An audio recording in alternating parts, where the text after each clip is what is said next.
The Ridgeway Review, hosted by Sire Mazikeen, starts right now. The Department of State hosts another successful job fair. Tensions between Senator Japan 2S and Secretary of State Jason Bournaxis publicly stay the same. Rospan ceases all Mayflower-related operations following the death of Noah's Ramey. The Law Enforcement Training Center releases Class 13 graduation results having the lowest passing rate in LETC history. And now live from the Palmer Times studio in Palmer Ridgeway, it's the Ridgeway Review, hosted by Sire Mazikeen.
Veterans Association and the Pinkerton Government Services present, just to name a few. Congratulations to the Department of State for such a fantastic event.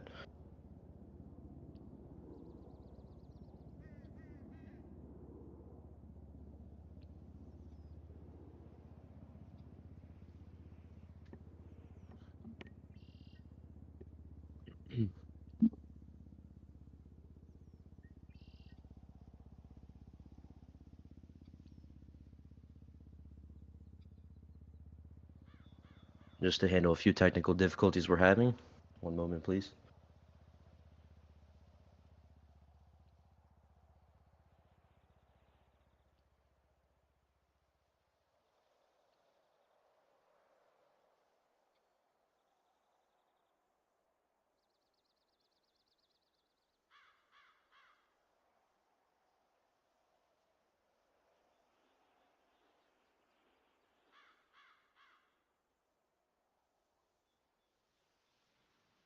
Next on the agenda, we would like to discuss about the tensions between Senator Japan 2S and the Secretary of State Jason Bournaxis. They have not died down. Alpha Z1, the owner of Sonaris, even jokingly posted, and I quote, "It must be a tense situation every morning," after pointing out that Senator Japan 2S and the Secretary of State Jason Bournaxis live one house away from one another. Senator Japan 2S even wrote a law to replace Jason Bournaxis S6-32, which was failed by a Senate committee. Although it doesn't have anything to do with the Secretary of State, him wanting that, he says that he will be sticking with the plan that he originally created. Jason Bournaxis believes that the new law, and I quote, "eliminates all employee rights." Jason Bournaxis says that, and he quotes, "campaigned on the promise that he would make employee rights a thing, and he intends to keep that promise. We've attempted to contact Senator Japan 2S on this matter.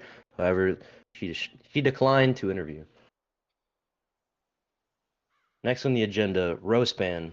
Rospan has seized all operations in the state of Mayflower after one final Lander Journal broadcast on April 2nd. Rospan has now become Ridgeway-only news organization, at least when it comes to how active they are in the state of Ridgeway compared to their other branches. Last night, RSpan broadcasted their first pilot episode of the Milton Journal, which went extremely well. Congratulations to the RSpan news organization.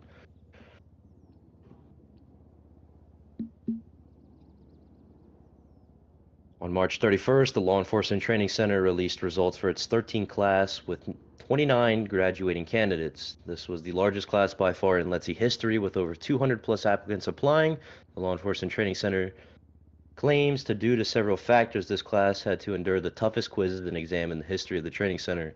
These surviving candidates have proved their worth in the Ridgeway County Law Enforcement Training Officers. Let that sink for a quick moment. Out of every 200 applicant that applied, less than 10% of them managed to graduate from the academy. Out of the 109 that were actually accepted into the academy, only 29 graduated. 59 candidates managed to make it to the final exam, and only 29 had passed. The Law Enforcement Training Center says that this is due to a combination of overall below average candidate competency with stricter LETC exams. Congratulations to all the candidates who have graduated from the Law Enforcement Training Center. Congratulations to the valedictorian Jedi Stormtrooper 0625 and the salutatorian Owitz_milk.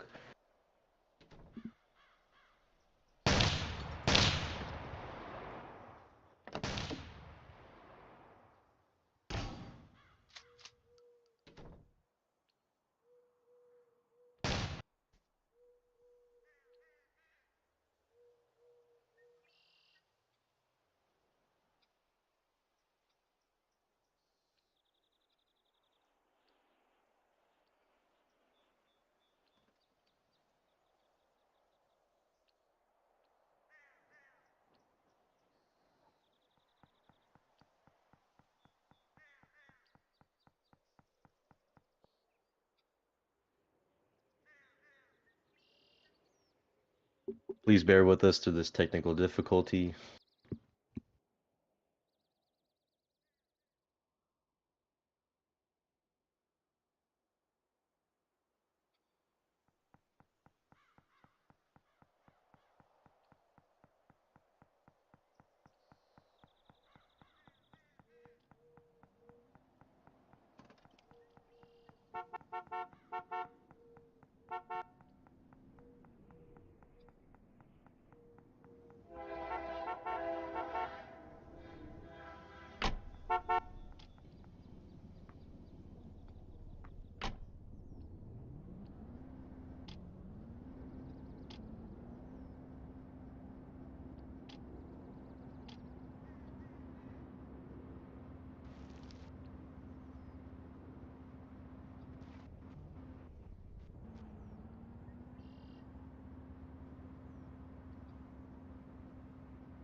On behalf of the Palmer Times, we apologize for the inconvenience, and we will continue as planned. On April 1st, Ridgeway has had its